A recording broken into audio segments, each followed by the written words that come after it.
నవరాత్రులలో అష్టమి తిథిలో అమ్మవారు దుర్గతులను నివారించే మహాశక్తి స్వరూపమైన దుర్గాదేవిగా దర్శనమిస్తారు. ఈ అవతారంలో అమ్మ దుర్గముడనే రాక్షసుని సంహరించినట్లు మన పురాణాలు చెబుతాయి.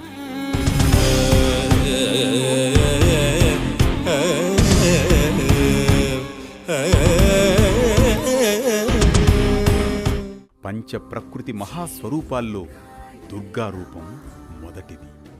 భవబంధాలలో చిక్కుకున్న మానవులను ఈ మాత అనుగ్రహించి మోక్షాన్ని ప్రసాదిస్తారు.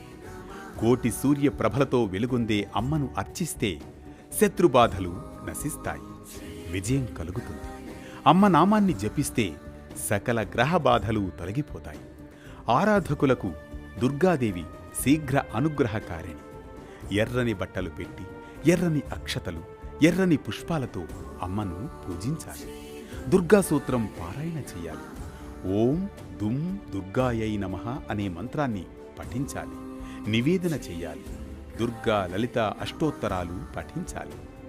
దుర్గాదేవి ఆరాధన ద్వారా భక్తుని జీవితంలో దుష్ట శక్తులు, శత్రు బాధలు తొలగిపోతాయి. సాహసం, ధైర్యం, విజయం లభిస్తాయి. అష్టమి రోజున ఎర్రవర్ణ పుష్పాలు, వస్త్రాలతో తల్లిని పూజిస్తే శీఘ్ర అనుగ్రహం కలుగుతుంది. ఓం దుం దుర్గాయై నమః మంత్రజపం మనలో ఆత్మవిశ్వాసాన్ని నింపుతుంది.